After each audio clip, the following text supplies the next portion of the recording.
உண்மை செய்திகள் உடனுக்குடன். இது உங்கள் மக்கள் சாணக்கியா.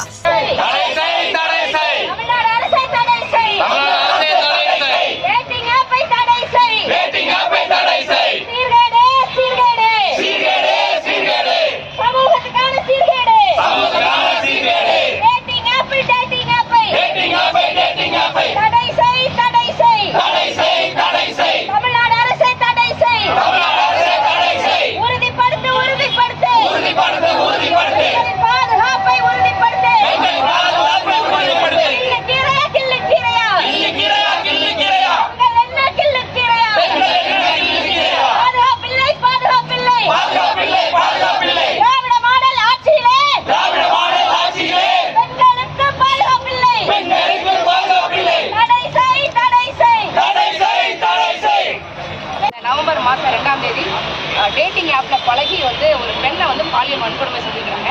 செஞ்சது யாரு அப்படின்னா இங்க இருக்கக்கூடிய காவல்துறை அதிகாரி பையன்.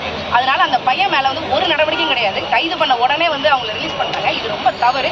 தமிழ்நாடு அரசுக்கு நாங்க என்ன கோரிக்கை வைக்கிறோம் அப்படின்னா, எப்படி இந்த ரம்மி இந்த மாதிரியான ஆப்புகளை தடை செஞ்சாங்களோ அதே மாதிரி இந்த பம்பிள் ஆப்பையும் மற்றபடி இருக்கக்கூடிய டேட்டிங் ஆப்பையெல்லாம் உடனே தடை செய்யும். பெண்களுடைய பாதுகாப்பு ரொம்ப ரொம்ப முக்கியமாகப்படுது.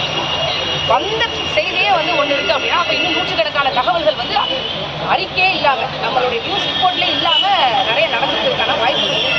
தமிழக அரசு விசாரிக்கணும். இந்த டேட்டிங் ஆப்பை முதல்ல தடை செய்யக்கூடிய ஒரு மாநிலமாக தமிழ்நாடு இருக்கணும் அப்படின்னு நாங்கள் விருப்பப்படுறோம். நாங்கள் முதலமைச்சருக்கு ஒரு கோரிக்கை வைக்கிறோம். கேங் ரேப் செய்யப்பட்டிருக்காங்க அந்த பெண்ணுக்கான நீதி எங்கே போகுது?